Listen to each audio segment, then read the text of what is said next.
Welcome to the Explainer. Okay, let's be real, we've all been there, right? Staring at that blank screen, about to hit send on an email that feels like you're just shouting into the void. Well, today we're going to change all that. This isn't just about sending cold emails. It's about giving you the actual playbook to master them. So let's just kick things off with a number. And this one, it should really make you stop and think. 121. Yep, that's how many emails the average office worker gets every single day. So your email? It isn't just 1 in a million, it's 1 in over 100 just for today.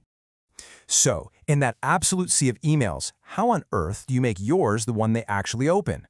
That's really the core challenge, right? And that's exactly what we're going to tackle today. We're going to show you how to skip the trash folder and start turning that cold outreach into actual warm conversations. Okay, let's dive in. Here's our game plan for building out your cold email playbook. We'll kick off with the big problem, then jump into the power of just sticking with it and why personalization is everything. Then we'll get into crafting the perfect message, playing by the rules, and finally, we'll wrap it all up into your very own playbook. So yeah, let's talk about the cold email problem. The truth is, the modern inbox is, well, it's a battlefield, a total war for attention. You're not just fighting other salespeople. Nope, you're up against all company memos, newsletters they actually want, and, messages from their actual boss. So standing out, it's incredibly hard. And staying out of that spam folder, even harder. So how do you even begin to win that fight for attention? Well, our first play comes from this really interesting case study by a software company, Ambition. And what they found reveals a super simple but crucial truth. Your first email, that's just the opening move. So check this out. Ambition ran a campaign targeting VPs of sales, and their first email, their first touch, got a whopping 68% open rate. I mean, that's amazing, right? People were clearly intrigued. But the reply rate? 0. A big old goose egg. Not one person wrote back. And honestly, this is the exact moment where most of us would just give up.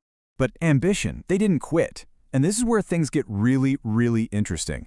Replies only started coming in after the second email. And wait, it gets better. Their 8th follow-up was just as effective as their second one. It brought in even more replies. In fact, half of all their responses came from emails 5 through 8. That right there is the power of just not giving up. So the big takeaway here is so important. A lack of response doesn't mean a lack of interest. It almost always just means your prospect is busy.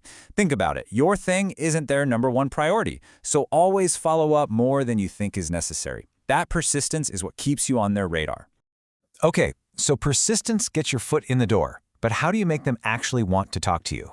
That brings us to our next play, personalization, or, making every email feel like it was written just for them. And for this, we're taking a page from creative strategist Jake Jorgovan. So Jorgovan basically breaks it down into 2 different approaches. You've got the quantity approach on one side. That's the old spray and pray method, right? You just send a ton of emails and hope something sticks. Then you've got the quality approach. This is more like being a sniper. You focus on a small, hand-picked list of your absolute dream customers that you've really researched. And here's the absolute core of that quality approach. It's all about them. The most important part of the email is listing 2 or 3 things you can genuinely fix for that specific client. It shows you've done your homework. It proves you're not just another spammer sending a template. You're a problem solver. All right, so knowing who to email is one thing, but what you actually write, well, that's everything. And that brings us to a really simple, proven formula from the folks at LeadFuse for crafting the perfect message. They call it the QVC formula. Super simple. Q is for question. You hook them with a question right in that first sentence. V is for your value prop. You quickly, and I mean quickly, explain what makes you different. And C is for CTA, the call to action. You end with a direct ask, like for a demo or a quick call. It's clear, it's confident, and it makes it easy for them to say yes. And you can see the whole QVC formula in practice right here in this template from LeadFuse. The question grabs them, the value prop explains the what's in it for me, and the call to action is crystal clear. And look, this isn't just some nice theory. This approach is exactly what helped LeadFuse grow to $30,000 in monthly revenue. That's real results. Okay, so you've got the plays, the strategy, but every professional strategy has to follow the rules of the game, right? And when it comes to cold email, you got to stay effective, ethical, and, legal. And the stakes here are incredibly high. Let's just look at this number for a second. That's over $53,000. According to the Federal Trade Commission, that's the potential penalty for a single email that violates the U.S. CAN-SPAM Act. For one email. Wow. So how do you play by the rules? Honestly, the law just requires transparency. Don't use misleading headers or subject lines. Be clear that it's an ad. You have to include your physical address. And most importantly, you must provide a clear, easy way to opt out. And you have to honor those requests fast, within 10 business days. And, beyond the actual law, there's just a simple ethical rule here. As this quote puts it so well, just because I agreed to connect with you does not give you permission to spam me. Connecting with someone on LinkedIn is not the same as getting their permission to email them. It's not. Okay, so let's put this all together into a final actionable playbook. These are the key takeaways for your very next campaign.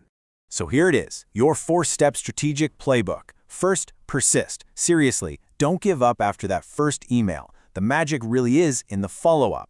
Second, personalize. Quality totally beats quantity. Do your research. Tailor your message. Third, use a formula. That question, value prop, call to action structure works. And finally, play by the rules. You've got to respect the inbox, honor opt-outs, and follow the law. So, now that you have the playbook, here's the question you should be asking yourself. What is the one change you're going to make to your next cold email to turn it from spam into a real strategic advantage? Because that's what this all comes down to. Cold email isn't just about volume, it's about strategy. And now, you have a playbook to win.